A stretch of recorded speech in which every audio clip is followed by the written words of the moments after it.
Tony D and Little Joan asleep in the sunbeam, and this is your Screenwriter's Rant on the luckiest man in America. The true story of the guy who basically gamed the system on a game show called Press Your Luck back in the 80s. Smash like and subscribe. Thank you for smash liking and subscribing. Check out my books. The links are in the description. Comedy horror in South Jersey. It's the Pineys.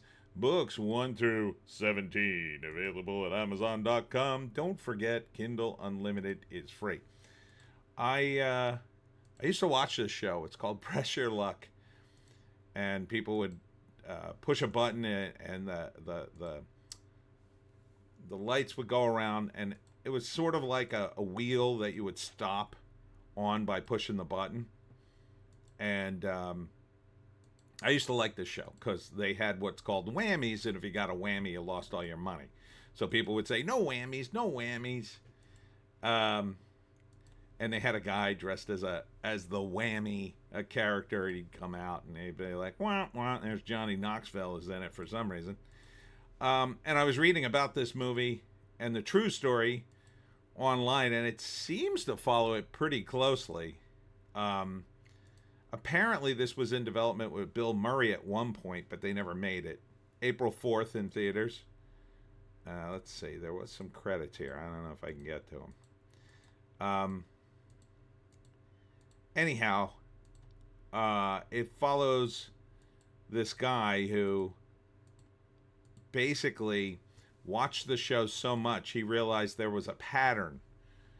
It looked random on the show, but basically if you watch the lights long enough, you could understand the pattern and stop it almost exactly where you wanted it. And that's what he did. He got on the show and he won like a ridiculous amount of money for 1984. I think it was almost $100,000, which was a lot for a game show like this. This is the kind of show you'd win. Maybe you'd win 10,000, 20,000 at most. So most of these places, where are credits? There they are. Written by Maggie Briggs and Samir Oliveros. Directed by Samir Oliveros. I don't recognize the guy who's the lead. Paul Walter Hauser. Oh, okay. Now I know who that is. I think that's Wings Hauser's son.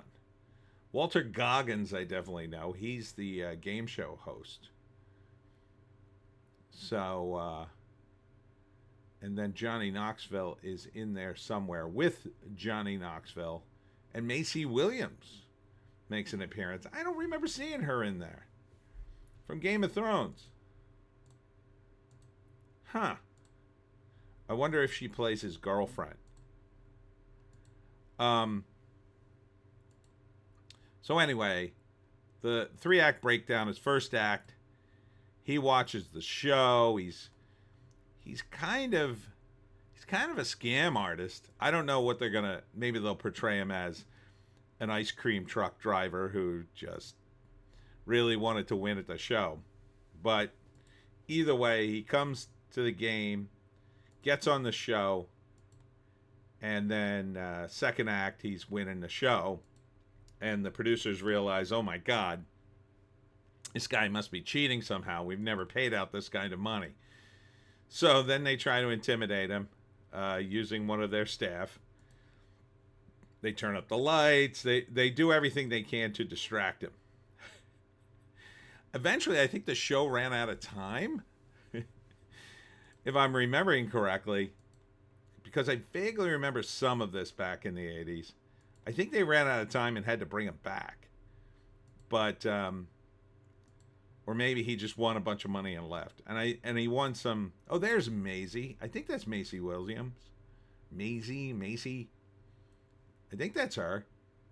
Kind of a small part for her. So he won all the money, and then I think he had trouble getting it. So I think he had to go after them legally. I think he got some of it at first, and then some of it they wouldn't give him. But eventually I think he got it all. And according to the Wikipedia entry, he kind of blew a lot of the money and tried to do some other scheme while he was. There was some other contest, and what he did was, well, anyhow, the third act is he wins, and he becomes kind of a folk hero. But in real life, kind of what happened was he apparently took a bunch of his money because there was a contest where you had to know the serial numbers of $100 bills.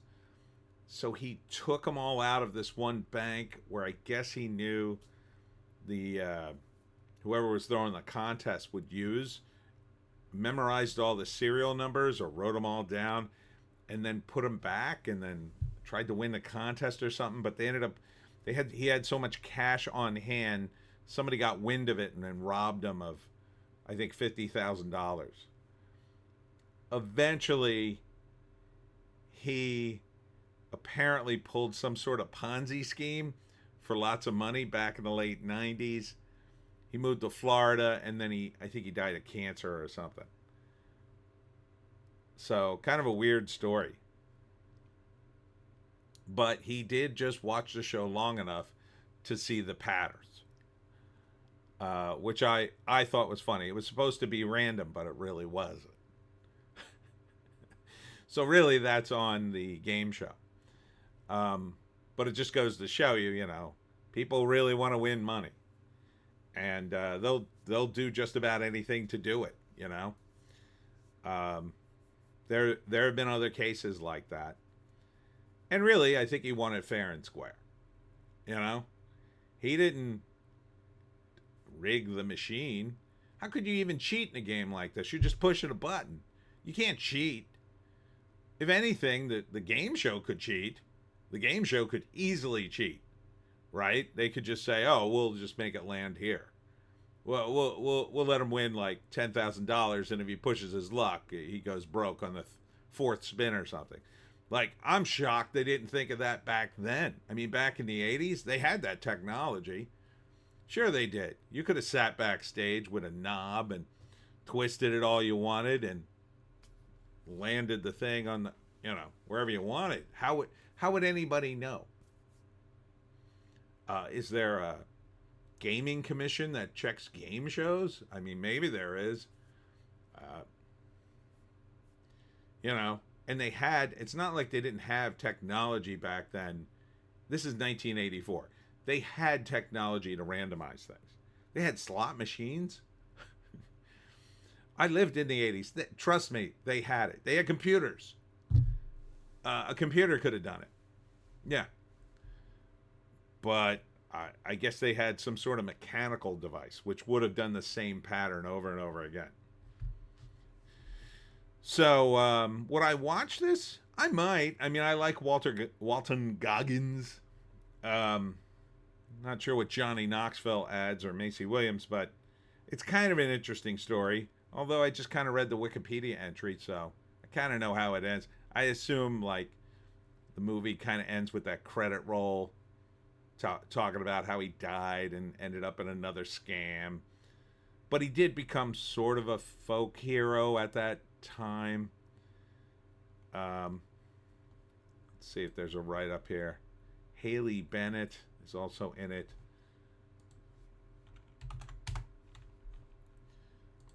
The Luckiest Man in America. There it is. May 1984. An unemployed ice cream truck driver steps into a game show, Press Your Luck, harboring a secret, the key to endless money. But his winning streak is threatened when the bewildered executives uncover his real motivations. No, I'm pretty sure his real motivation was just to win a bunch of money. So, I mean, why not? That's good television. That's great television. It happened on Jeopardy, right? People were following Ken Jennings. So people like that. People like that. Yeah. All right. Well, that's it for me. Tony D, Little Joan, sleeping in the sunbeam in the front room. What's up? Saturday, I'll be at ReplayCon in Hamilton, New Jersey, from 9 to 5. Yeah, it says 9 to 5. It's at the American Legion Post in Hamilton. Should be a great day. It's a first time con, so please come out and support it if you're in the area. Next up, after that, will be the live stream at 7 on Sunday. Hope to see you there. We'll see you in the next one.